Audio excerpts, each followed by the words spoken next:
เจ็บขาลมมาไหมลมมาลมเจ็บบังไดขาเจ็บหัวเข่าบ่เจ็บหัวเข่าเจ็บเอวย่าวลุงบ่ป้าไม่ได้บ่ล่ะบ้างไม่ย่างได้บ่ไม่พวกกับคนย่างเองได้บ่ตอนนี้ย่างได้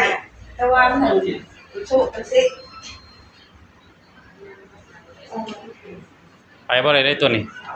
ไปบ่ได้ลุกขึ้นแม่ลุกขึ้นย่างมาเบิ่งกันนะพี่ลุกขึ้นมาพี่เลยย่างมาเบิ่งกันนะเอาเร็วย่างมาให้อาจารย์เบิ่งกันนะมีแง่บ่ด้านดูแต่ว่าป้าไม่กระเท่าได้เอาย่างมาพี่เลยอย่าไปแนมหามันกระเท่า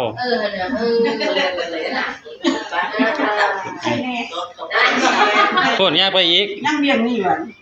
เอาซ้ำนี่ว่าไปยังงานคือลูกคือเตะไปเท่าไปใช้ไปเท่าพูดตอนรู้